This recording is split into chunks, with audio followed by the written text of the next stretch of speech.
And welcome to Houston Newsmakers Extra. I'm with Marty Lancton, the president of Houston Fire Department Union 341. We're talking about all the challenges that you're facing now as a union trying to get a new contract.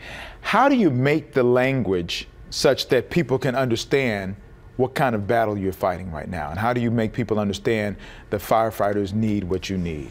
Well, quite simply, what I've tried to do is explain that all firefighters are asking for is fair. We're not asking for anything extraordinary. We're asking the ability of the city to do what's right and what was promised so that we can take care of our own families.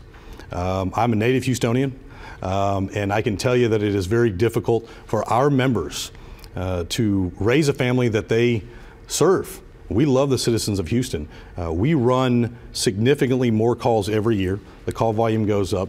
We have more population that comes into Houston, yet we have not increased resources.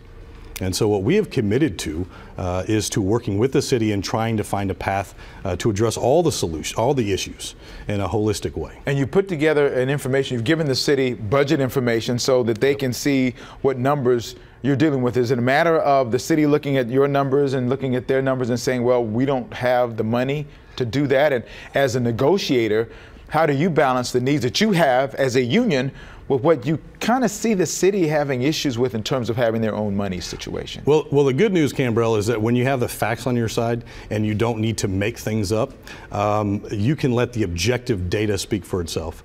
And the fact that the firefighters have not gotten any significant pay raise, getting a 3% in 6 years, I think anybody and any citizen in Houston would recognize that that's pretty deplorable. Conversely, the Houston Police Department has gotten over a 26% pay raise since 2011. So let that sink in. 26% for the police officers, 3% for the firefighters, and again, we're just looking for what's fair. And those are the actual numbers that all the city council members can see that as well? That is correct. We've given them a breakdown of all of the raises that have happened, what has happened over the previous years, and the disparity in pay between the public safety, between fire and police is exponentially getting greater. And we're just asking them to focus on this so we can address it for our members. The starting firefighter makes $28,000. $28,000. Now, starting police officer makes $42,000.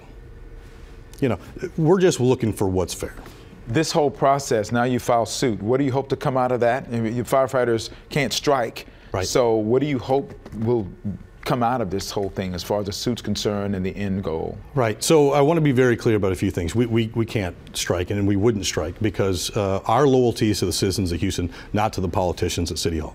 And so what we hope to accomplish was, and what we hope to accomplish going forward, is to get a third neutral party to identify what's fair. That sounds easy enough. It seems like it would, but the city denied.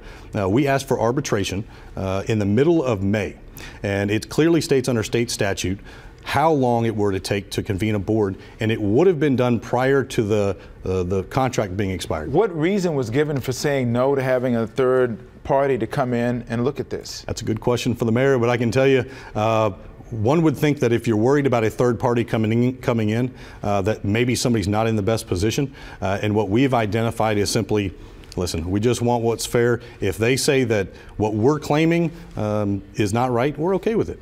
We don't know why the city doesn't do it. They left us no other choice than to file in court because that's the only thing we had left. And the court decision would be what? If you said they haven't negotiated in good faith, no. What can the courts do to make them do that? So Houston's covered under civil service, so the fire, the police, and municipal employees. And we have nothing but respect for our brothers and sisters. And what that does is it sets what's called a prevailing wage. It's saying that the city of Houston must pay the firefighters a prevailing wage comparable to the private sector. And what we have said repeatedly over the last 6 months is that the firefighters are not even close to what we believe the city should be paying firefighters, and we've given them every opportunity to work with us. We still are willing to go to binding arbitration, which would be a quicker resolution, but the city hasn't given us an answer. Taxpayers will probably want to know what's going on because they're going to ultimately be on the hook for whatever happens. What do you tell them? We tell the citizens of Houston that, listen, we appreciate all of the support in good times and in bad, and that the citizens of Houston have voted the fire department the #1 rated city service since the survey began. And I want every citizen of Houston to know that we appreciate your support. We're here for you in your time of need, and nothing will change. You call, we will come. Marty, thank you for coming in. Appreciate it. Thank you, Ken. Good luck as you continue. You should know that I've invited the mayor to come on this program, and I hope that he'll take me up on it soon. Thank you for joining me.